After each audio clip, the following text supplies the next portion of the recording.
Hello, this is Matt from tracyandmatt.co.uk and from unboxings.com, and here I have the Nokia X302. Do a quick unboxing video for you and show you what the handset has to offer. So on top we have the quick start guide for OV services by Nokia, and the handset itself, which we'll come back to in just a second. Just want to show you what else we have in the box. So we have a mains charger. Here it looks like an Australian style mains charger, I think that is, with the angled connector there, and as you can see the small style Nokia bullet connector. And then underneath, just moving the box out of the way, we have a wired headset.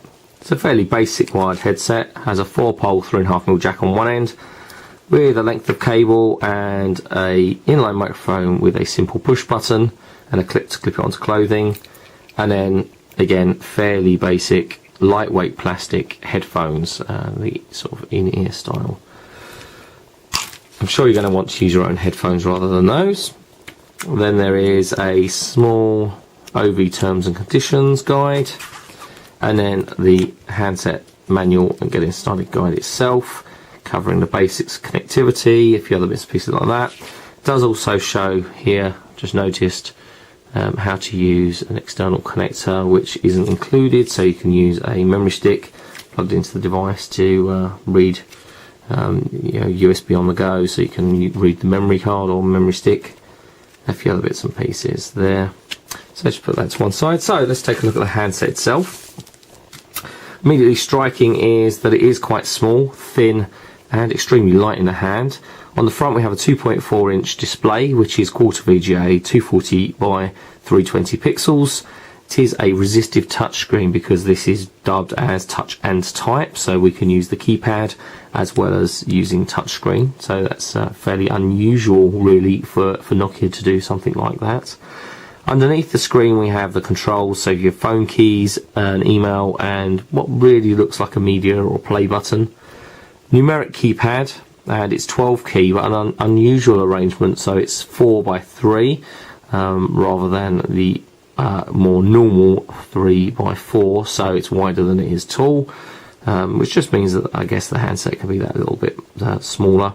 The keys are fairly large though, and proper push button tactile individual keys, quite flat though, but they are large that you can find with your hand, one hand, quite easily. So that's quite nice. On the left hand side there's not really any great deal to see. This is just the button here to release the back cover. On the bottom, presumably that's partly loudspeaker and microphone.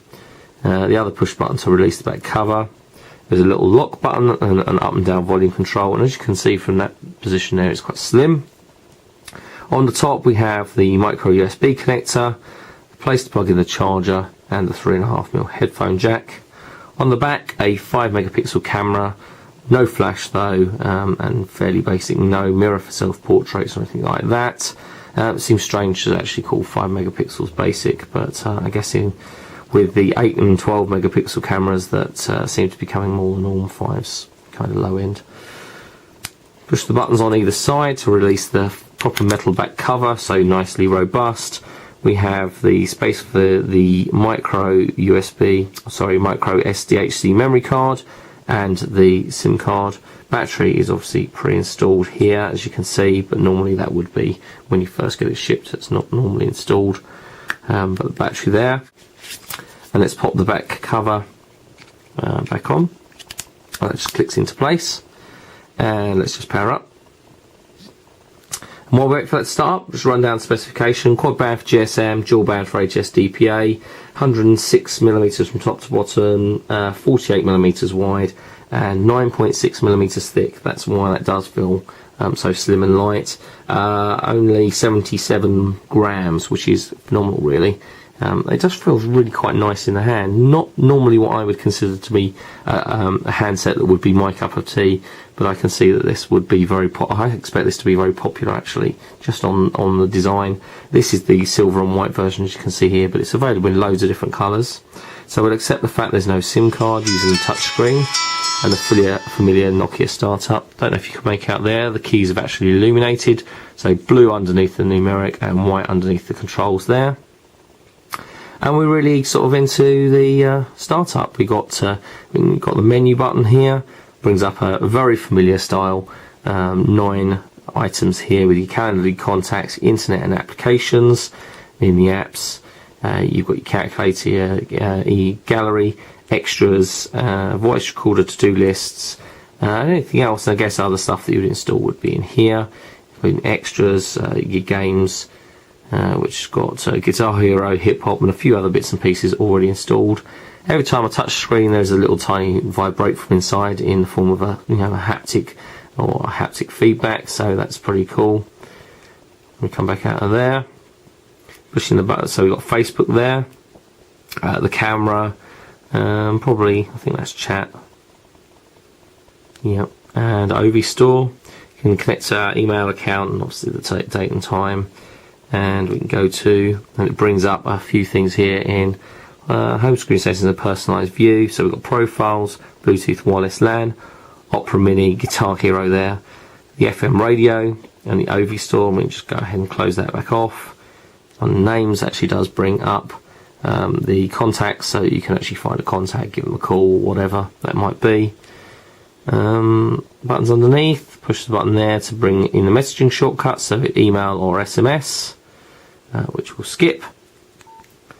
And the other one is my music and media controls. If there's anything pre-installed, here there is. And that is coming out the bottom there. And that's pretty impressive for such small hands actually. The sound is really quite good.